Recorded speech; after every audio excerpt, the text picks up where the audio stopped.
एक घना जंगल था। उसके अंदर एक बरगद का पेड़ था और उसके अंदर रहते थे हिडिंबी और उसकी लड़की कटकटी। वो हमेशा जंगली पशु पक्षियों का शिकार कर कर उन्हें खा जाते थे। एक दिन, नहीं, मुझे आज जंगल के पशु पक्षी खाने का बिल्कुल मन नहीं है। ये सब खा खा के मेरे मुंह का स्वाद बिगड़ गया है। मनुष्य को वश में करके मैं लाने की कोशिश करूंगी। कोई ना कोई इंसान तो जरूर हमारे वश में आ जाएगा, फिर काट कर उसे हम खा जाएंगे। बहुत दिन हो गया हमने इंसान का मांस नहीं खाया है। आज तो इंसान को खाने का बहुत मन हो रहा है। हिडिंबी मनुष्य की खोज में गांव की तरफ निकल पड़ती है, पर शाम होने के कारण घर के बाहर कोई दिखाई नहीं पड़ता। हिडिंबी हताश हो जाती है। हताश होकर जब वो घर की तरफ निकल पड़ी थी, तब उसकी नजर अचानक एक औरत पर पड़ी।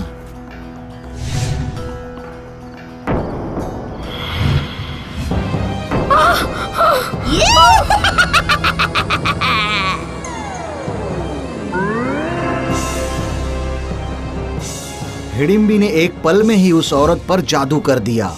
उसके बाद वो औरत हिडिंबी के साथ जंगल में चली गई।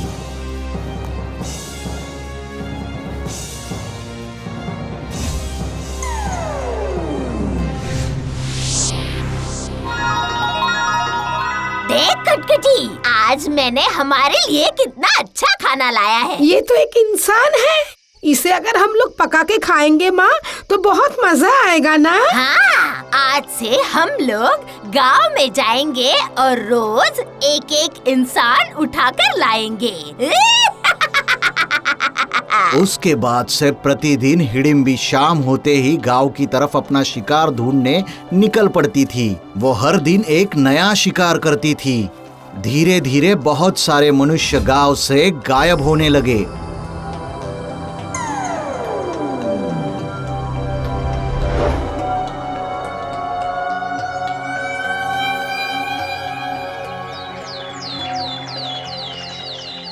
अब लोगों में चिंता होने लगी थी कि गांव वाले लोग गायब कहाँ होते हैं। इसी सोच में बहुत सारे दिन बीत चुके थे।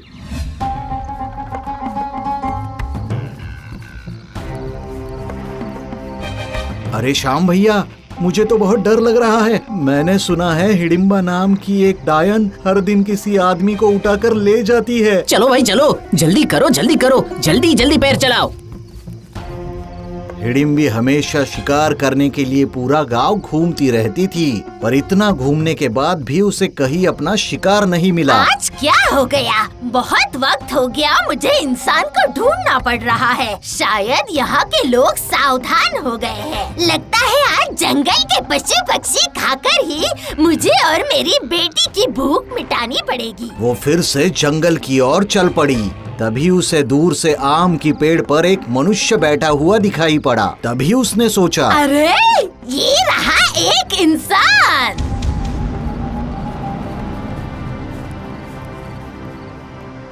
वाह वाह, भूख तो जोरों की लगी है मुझे और मेरी बेटी को। मुझे जल्दी से एक आम दे दो। इतना ही क्यों, और भी ज्यादा आम देता हूँ। तो फिर जल्दी से नीचे आकर मुझे आम दे दो बेटा।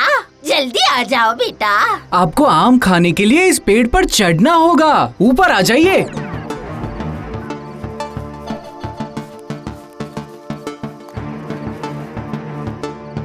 लगता है ये लड़का बहुत ही बदमाश है। इसे पकड़ना मुश्किल होगा। मुझे कुछ और उपाय सोचना होगा।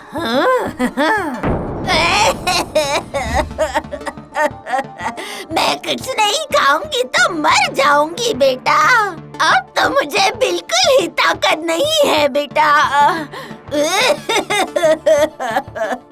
ये सब देख के लड़के को हिडिंबी के ऊपर दया आती है। मुझे इस बुढ़िया को देखकर लग रहा है कि इस बुढ़िया में बिल्कुल भी ताकत नहीं होगी।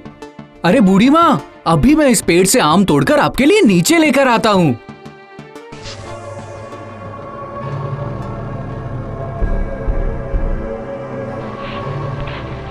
सुनिए बूढ़ी माँ, ये लीजिए। अब तो मैं तुम्हें ही खाऊंगी। नहीं नहीं, मेरे साथ ऐसा मत कीजिए, मत कीजिए ऐसा मेरे साथ। नहीं, मुझे छोड़ दीजिए, मत कीजिए मेरे साथ ऐसा। ये सब कुछ रतन नाम का लड़का दूर से ही देख रहा था।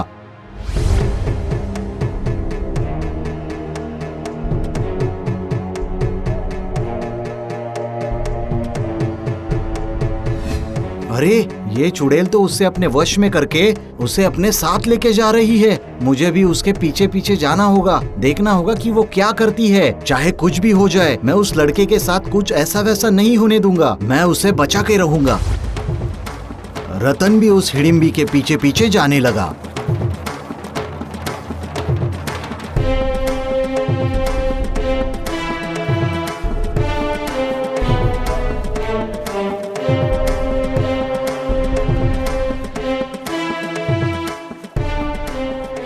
कुछ देर चलने के बाद हिडिंबी को प्यास लगने लगती है। लगता है मेरा गला सूख गया है। पानी की जरूरत है। पानी पीना चाहिए। ओह, ये रही नदी। यहीं पर अभी थोड़ा पानी पी लेती हूँ। हिडिंबी जब पानी पीने के लिए नदी की ओर बढ़ती है, तभी वो सम्मोहित किया हुआ लड़का वहीं पर खड़ा होता है। हाँ, यही समय है। वो चुड़ैल पानी पीने के लिए गई है। तब तक मुझे कुछ करना होगा। उस लड़के को मुझे उसके चुंगल से बचाना ही होगा। मैंने लोगों के मुंह से सुना है, दानव ने जिसे सम्मोहित किया है उसको अगर कोई छू ले तो उसका सम्मोहन खत्म हो जाएगा। मुझे कुछ करना ही होगा, और वो भी अभी। रतन तभी पेड़ के पीछे से निकलकर बाहर आ जाता है और सम्मोहित किए हुए लड़के को छू देता है। तभी सम्मोहन खत्म हो जाता है और वो उसे लेकर वहाँ से चला जाता है।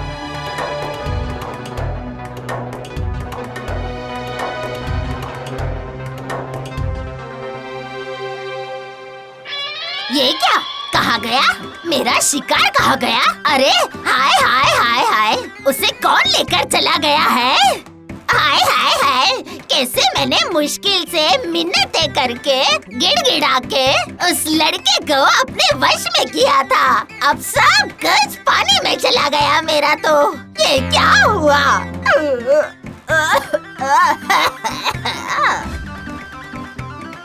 और वो गांव में आकर गांव के सभी लोगों को हिडिंबी के बारे में बता देता है। और हिडिंबी खाली हाथ अपने घर लौट जाती है और जो हुआ अपने बेटी को सब बता देती है। इसका मतलब है उन लोग सब समझ गए हैं। वो जब नदी में पानी पी रहा था तभी कोई और इंसान आके उसे छू दिया था और उसका सम्मोहनी सब कुछ खत्म हो गया है। माँ, आप समझ गए हो ना?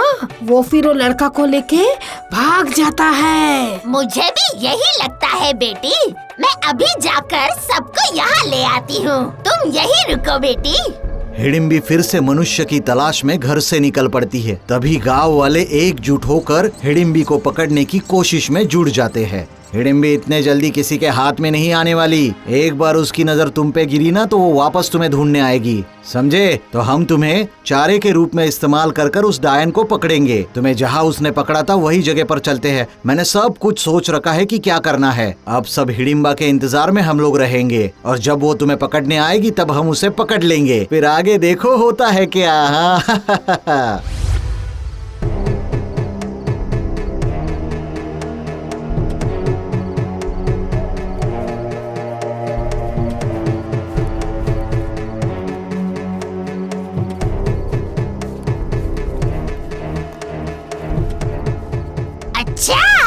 वो लड़का अभी तक यही खड़ा हुआ है। हिडिंबी जैसे ही उस लड़के की तरफ बढ़ती है तब उसके ऊपर आकर एक जाल गिर जाता है और हिडिंबी उस जाल में फंस जाती है और चिल्लाने लगती है। भी गांव वाले आकर उस हिडिंबी को पकड़ लेते हैं। छोड़ दे मुझे।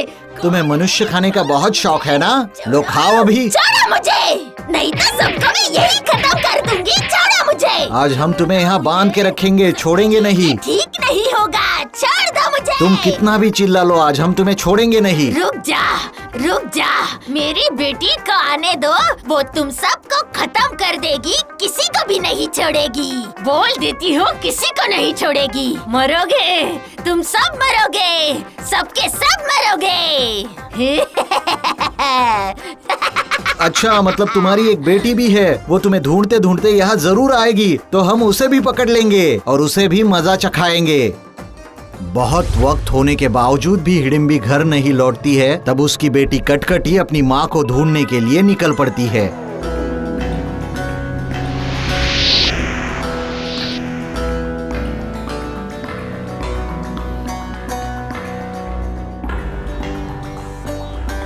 हिडिंबी को ढूंढते ढूंढते वो गांव की ओर चलने लगती है। कटकटी जैसे ही अपनी माँ की ओर पहुंचती है तब गांव वाले उसे जाल में फंसा लेते हैं।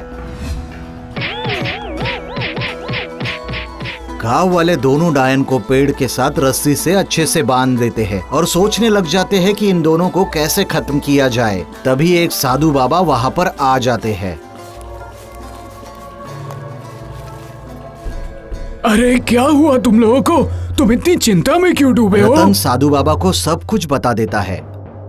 साधु कुछ मिट्टी निकाल के रतन के हाथ में दे देता है। ये मिट्टी लो और उन डायनों पर फेंक दो और साथ साथ जय तारा ऐसे बोलते रहना, वो भस्म हो जाएगी।